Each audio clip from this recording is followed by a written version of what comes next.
Police जो आम जनता की सुरक्षा के लिए होती है। कभी भी हमारे साथ कुछ गलत हो जाए तो पहला ख्याल पुलिस का ही आता है, मुकदमा दर्ज करवाने का ख्याल आता है। हम सोचते हैं कि हमारे साथ जो गलत हुआ है या किसी ने गलत किया है तो पुलिस उसका हिसाब बराबर कर देगी।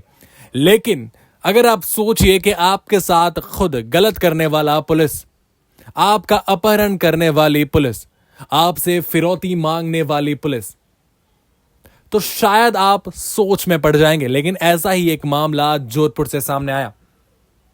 अपराधियों की जगह आमजन में ही भय पैदा करना और उन्हें शिकार बनाने का काम जोधपुर पुलिस के 4 कांस्टेबल ने किया। ये कांस्टेबल है जगमाल राम, नरसिंह राम, राकेश पूनिया और लादू राम मेघवाल। ना थाने में कोई शिकायत, ना कोई जांच, ना कोई मामला दर्ज। इसके बावजूद इन 4 कांस्टेबल ने गिरफ्तारी का डर दिखाकर 2 युवकों को उठाया। और वो जो थाना क्षेत्र था वो भी इनका क्षेत्राधिकार नहीं था। चारों कांस्टेबल दबंगई कर 2 युवकों को जबरन माता का थान ले आए। इसके बाद उनसे 2 लाख रुपए लिए और इतने में ही इनका लालच खत्म नहीं हुआ। युवक के मोबाइल से करीब 8 लाख रुपए के 10,000 क्रिप्टो अपने किसी सगे संबंधी के खाते में ट्रांसफर करवा दिए। पीड़ित दिलीप गौड़ ने हिम्मत दिखाकर फिर रिपोर्ट लिखवाई।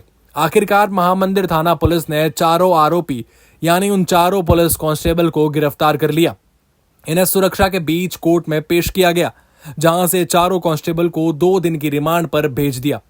इधर डीसीपी पूर्व आलोक श्रीवास्तव ने चारों पुलिसकर्मियों को निलंबित करने के आदेश जारी कर दिए।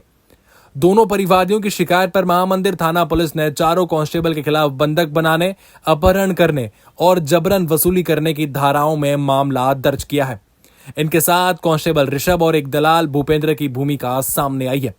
घटना के बाद से ऋषभ और भूपेंद्र फरार चल रहे हैं।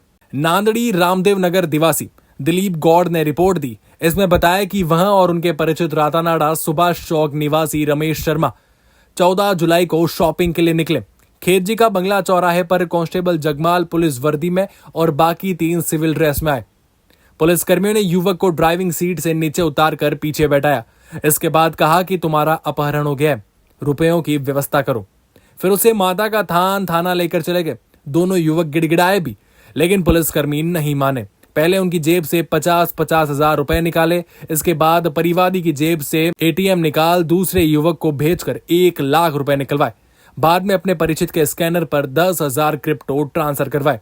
शाम करीब 4 बजे यह घटना हुई और रात 8 बजे दोनों पीड़ितों को धमकी देकर छोड़ दिया गया। मामला सामने आने के बाद पुलिस कमिश्नर राजेंद्र सिंह और डीसीपी पूर्व आलोक श्रीवास्तव के निर्देश पर एडीसीपी वीरेंद्र सिंह राठौड़ और एसीपी हेमंत कलाल के सुपरविजन में महामंदिर थाना पुलिस ने चारों आरोपियों को गिरफ्तार कर लिया। अब आप खुद सोचिए कि पुलिस जो हमारी सुरक्षा के लिए है, जो अपराधियों में भय पैदा करने के लिए है, आमजन को विश्वास दिलवाने के लिए है, क्या ये पुलिस ऐसा कर पा रही है? आए दिन ऐसे लगातार मामले सामने आते हैं जहां पुलिस के ऊपर आरोप लगते नजर आते हैं।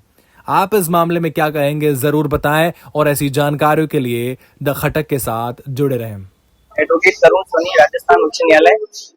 कल 15 तारीख को परिवादी दिलीप गौड़ और रमेश शर्मा मेरे पास आए। उन्होंने कहा कि हमारे साथ ऐसी ऐसी वारदात हो गई है, हमसे 11 लाख रुपए लूट लिए गए।